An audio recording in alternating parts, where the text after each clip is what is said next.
Welcome to the PodQast, where we dive deep into the world of best-selling books.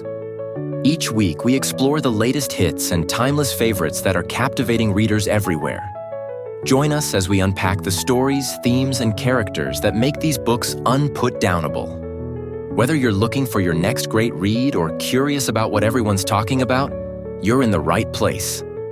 So grab your coffee, settle in. This is the PodQast, powered by OnCue New Media. Okay, so are you ready to unlock some serious life upgrade potential? We're diving deep into The Rules of Life by Richard Templar. Oh, yeah? Yeah, have you heard of it? I have, yeah. It's a good one. Now, before you picture like a dusty old rule book, think of this more like a treasure map to a happier, more fulfilling you. I like that treasure map. Yeah. Yeah, because he really emphasizes this idea of quiet confidence. Yeah. Right. Being a rules player without shouting it from the rooftops. Oh, totally. Did that resonate with you at all? Totally. Yeah. It's like that whole walk the walk, don't just talk the talk. Exactly. But applied to like personal growth. Yeah. So instead of chasing all this external validation, Templar is encouraging us to focus on like the internal shifts, the subtle changes in our thinking and behavior that ultimately lead to lasting happiness. All right. It's less about showing off and more about like showing up for ourselves, Absolutely. It's about embodying those principles. Right. Letting our actions speak louder than words. Yeah. I think that's a very refreshing perspective. Yeah. In a world obsessed with self-promotion and instant gratification. For sure. For sure. And speaking of refreshing perspectives, Templar's take on making mistakes really threw me for a loop. Really?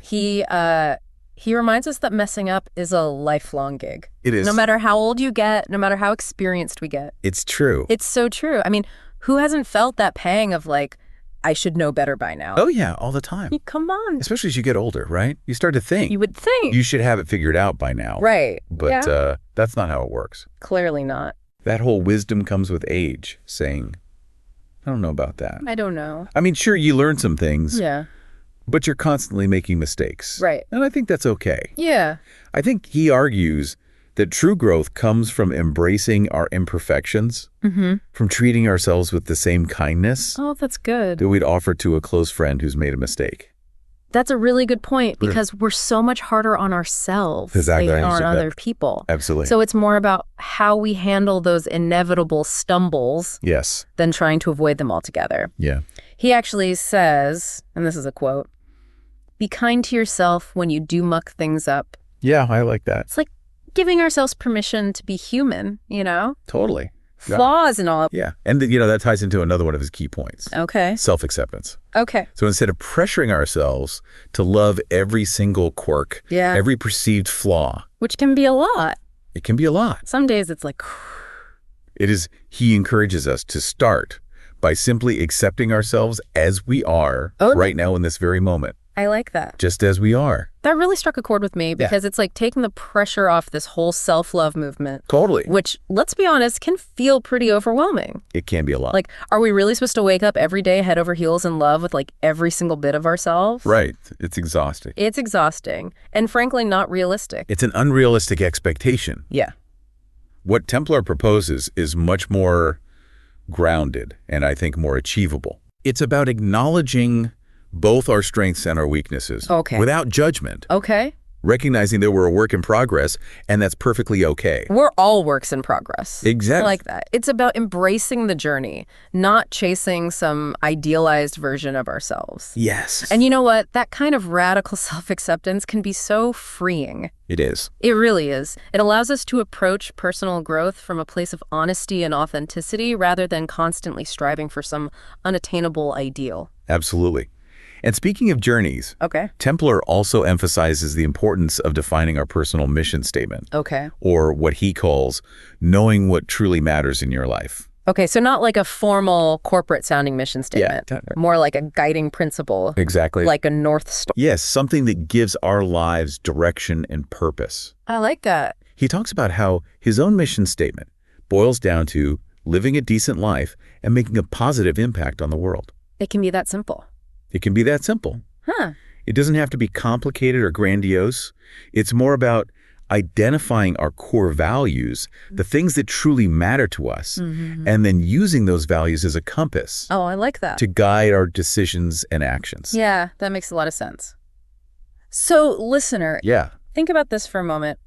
What's your personal mission statement? It's a good question. What are the guiding principles that shape your life? What legacy do you want to leave behind?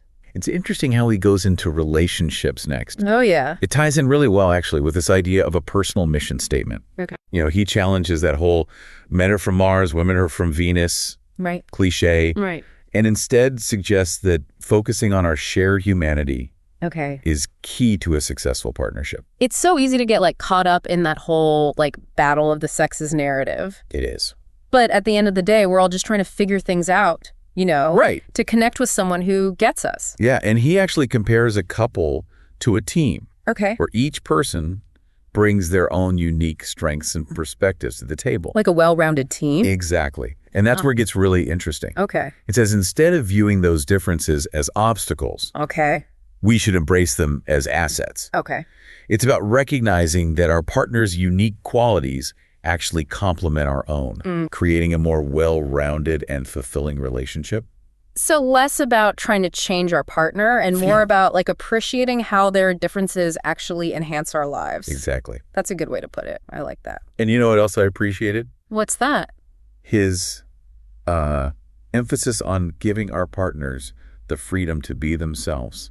That's huge. It is. He talks about how we often fall for someone because of their independent spirit, their zest for life, and then we try to clip their wings once we're in a relationship. It's so true. Isn't it? We get comfortable or maybe a little possessive. Right. And we forget that our partners need space to grow and evolve just like we do. Yes. And that's where Templar's advice really challenges conventional relationship wisdom. Okay, how so? He argues that encouraging our partner's individuality, even if it means giving them space to pursue their own interests and passions, ultimately strengthens the bond. It's like that saying, distance makes the heart grow fonder. Yes. But applied to personal growth within a relationship. Exactly. By giving them that freedom to be themselves, we create a more dynamic and exciting partnership. I agree. And speaking of exciting, Templar's take on supporting our partner's dreams. Even if they're not something we would choose for ourselves. Oh, that's a tough one. It is a tough one. Yeah. But he's really big on this. Okay. It's about being our partner's biggest cheerleader. Okay. Even when their dreams feel a little scary or unconventional. So it's not just about the big life decisions. Right. Oh, I'm going to go back to school or something. Right. Or I'm going to quit my job and travel the world. That's right. Exactly. It could be something small. Okay. Like supporting a hobby that they're really passionate about. Okay. Even if it's not something that you're into. Right. It's about recognizing that their happiness and fulfillment are important. It's about shifting from a me versus you mentality to a we're in this together. Exactly. And that kind of unwavering support can make all the difference. I bet. Another one of his rules that really resonated with me was his emphasis on being the first to apologize in a disagreement. Oh, man. Even if you think you're right. That is a tough one. It is. Especially in the heat of the moment. It is. He says sometimes preserving harmony is more important than being right. Oh, that's good because I can be so stubborn. I hear that. Especially when I'm in the throes of an argument and I'm no, but I'm right. Yes. But it takes a lot of strength and humility to swallow your pride and extend an olive branch, even when you feel justified in your anger. Totally. But the rewards of that vulnerability, that willingness to meet your partner halfway can be incredibly transformative for a relationship. It's like that age-old question, do you want to be right or do you want to be happy? Exactly. And sometimes choosing happiness means letting go of the need to have the last word. Absolutely.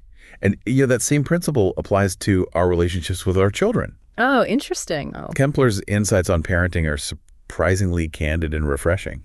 Really? Yeah. He doesn't sugarcoat the challenges, but he also emphasizes the importance of giving kids the space to make their own choices, even if it means making a few mistakes along the way. So it's all about finding that balance between guiding them and letting them kind of forge their own path. Exactly. It's about trusting their instincts, yes, trusting their ability to learn and grow from their experiences, even the messy ones. And that can be so hard. I bet, especially as a parent. Especially as a parent, because your instinct is to protect your children from harm, from disappointment, from pain. All of it. Right.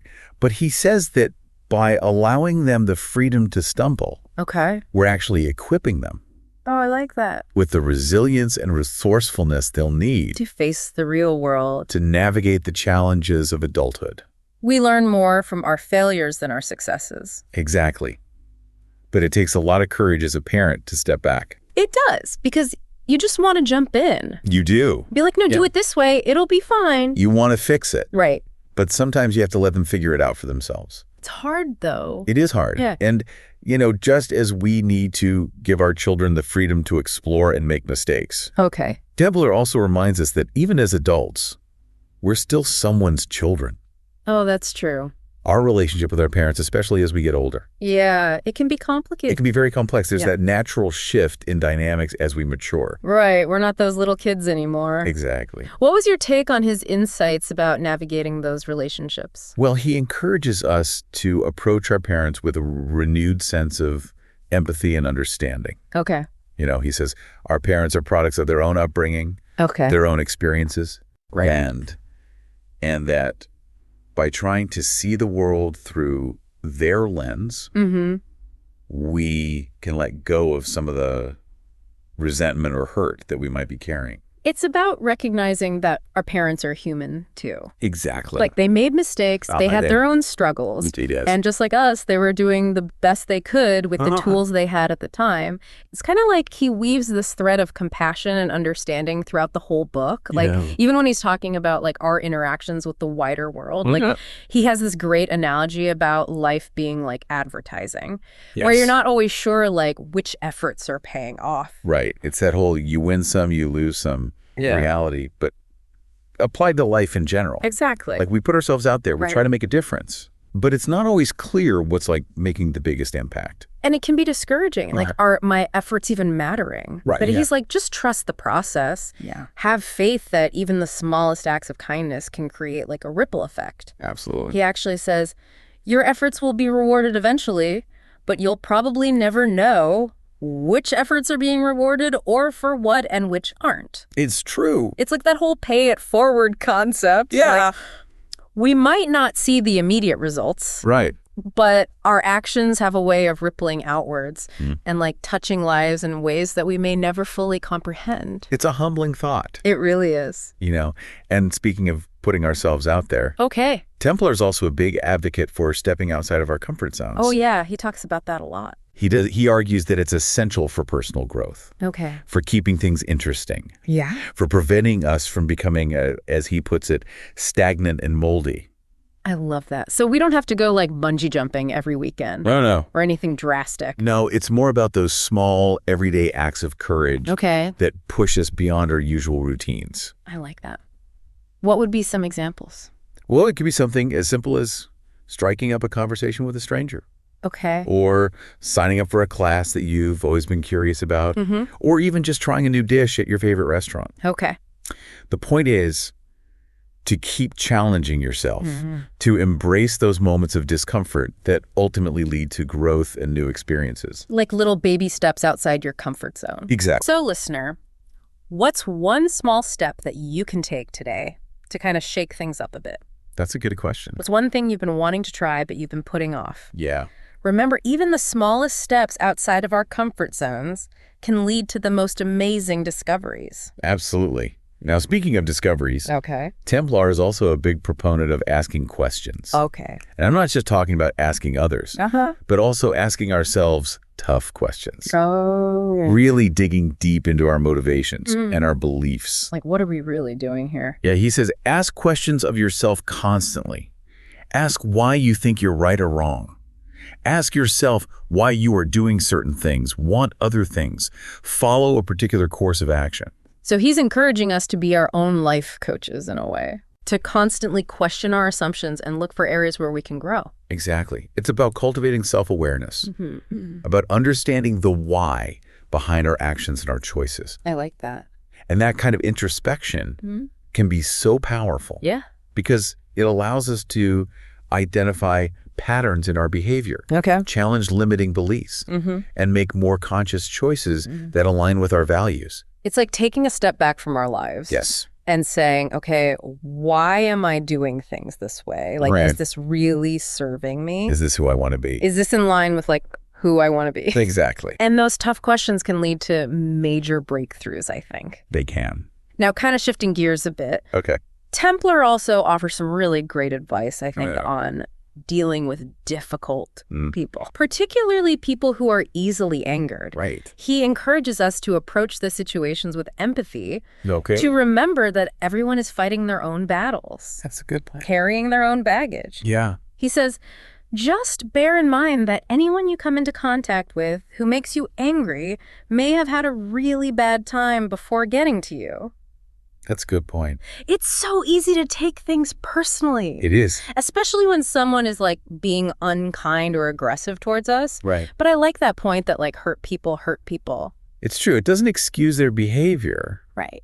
But it offers a different lens through which to view the situation. It does, and that makes all the difference. It does. It's about choosing compassion over judgment. Yes. It's about recognizing that we're all doing the best we can with the resources that we have. Right. And sometimes that means extending grace to those who are struggling. Totally. Like that saying, be kind for everyone you meet is fighting a hard battle. Exactly. Now, building on this whole idea of kindness, Templar also really emphasizes the importance of finding things that like lift our spirits. Yes. Something that nourishes our souls. Absolutely. He talks about how we all need something in our lives that takes us outside of ourselves, that brings us joy. Right. And reminds us of the beauty in the world. It's so important. It is. So it could be spending time in nature. Yeah. Listening to music. Pursuing a creative hobby. Yeah. Connecting with loved ones. It looks different for everyone, but everyone needs something. Right. And the key is to identify those activities that fill our cups and make them a priority. Yes. Make time for them. He actually says, whatever it is, make sure you have it, know it, and use it. What's the good of a piece of music that always lifts your mood if you don't play it occasionally? That's a great point. It's true. It's like he's saying self-care isn't selfish. Right. It's essential. It is, and just as important as taking care of ourselves is finding ways to give back to the world around us. Absolutely. Templar is a big believer in the power of contribution, recognizing that we're all part of something so much larger than ourselves. It's a humbling thought, but it's also empowering. Yeah, right? It is. Knowing that we can make a difference. Yeah, absolutely. He writes, we sleep better at night if we put something back. After the show, be one of the volunteers clearing up. I love that. This doesn't have to be anything grand or heroic. No, just small acts of kindness make a big difference. Totally. Whether it's volunteering in our communities or donating to a cause we care about, or just even being a good neighbor and a good friend. Exactly. It's about recognizing that even the smallest acts of kindness can have that ripple effect that we were talking about. Yes. And make the world a little bit brighter for somebody else. Absolutely. Well, there you have it. That's it. A deep dive into the rules of life by Richard Templar. Such a good one. A roadmap to living a happier, more fulfilling, more meaningful life. And we explored his insights on like personal growth relationships, navigating the wider world, and finding ways to make a positive impact. It's all connected. It really is. But remember, these are just starting points. Yes. Invitations to reflect on like your own values. Your own life, your own your own definition of a life well lived. Yes. What rules guide your journey? That's the question. How can you make this world a slightly brighter, more glorious place by simply being you? This is just the beginning of your exploration. Go out and make it happen. What will you do with these ideas? Join us again next time here at the PodQast, where we dive deep into the world of best-selling books. Don't forget to subscribe and hit the notification bell for future podcast notification. This is the PodQast, powered by OnCue New Media.